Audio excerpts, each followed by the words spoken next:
Coach, 9-2, a great non-conference result, obviously. Well, we're 10-2 now, right? Well, 9-2 10-2. coming into today's game is what I meant. But obviously now that you start NEC play, that means a lot less. Just tell me about what you thought about your first NEC game here. Well, Mount St. Mary's is an outstanding team, veteran team. They were extremely well prepared to play us. They do as good a job as anybody in the league in preparing for their opponents. They have a great player in Sidney Henderson. So they got a lot of guns. They've got a lot of experience. So they're a tough opponent. They were picked to, some people picked them to win the league. So it was a battle.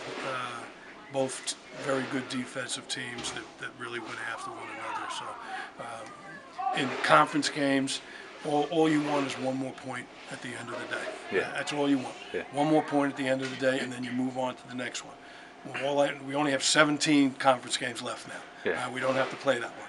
All right? So our players hit some clutch shots in the second half when we were down 8 to get us back in the game. And that's what players do on good teams. Your good players and our good players stepped up and made big clutch shots, and that's the mark of a good team. So I'm proud of them. Especially early on, it took you guys a while to really get started going. Were they one of the toughest defenses you've played all year? Well, yeah, because everyone's got 10 or 11 tapes on everybody. So we weren't scoring, neither were they. Yeah. It looked like neither team was going to break 10 points for the half because everybody knew. I mean, any of our players probably could have switched to their team and ran their stuff, and they could have done the same thing.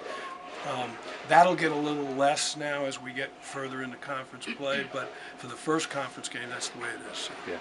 And just tell me how much. I mean, 6 wins in a row right now. How well is this team playing? You do what you have to do to win. Yeah. And like I said, we have good players, and good players may have, a 5 or 7, 8 minute bad streak, and then all of a sudden they make a big play. And that's how you become a winning team. That's how you get to 10-2, because your good players step up. We're fortunate in that we don't rely on any one player.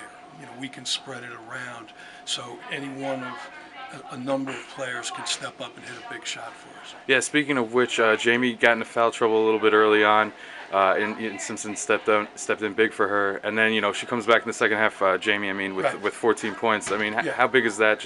Well, I expect that from Jamie because Yeah. she's a good player. I think she's one of the best players in the league. So I'm more surprised if she doesn't have 14 in the first half than I am if she's able to get 14 in the second. Were you a little nervous that they were able to Never. kind of I was never in doubt. No, I was never nervous. I knew Jamie was eventually going to make a big. Now, you're always nervous. And here's the deal: as a coach, you never think you're going to win, and as a player, you never think you're going to lose. Yeah. So that's the way it's always been. All right, you got a big game coming up against LIU. They struggled early on. We got Fairleigh Dickinson on Monday. Yeah. We're not even talking about it. Okay. Not even having a conversation about LIU. No conversation about No it? conversation. Okay, all right. Well, nice win today. Come from behind. All right, thank you. I appreciate it. Thanks a lot. Okay, thanks a lot. Congratulations.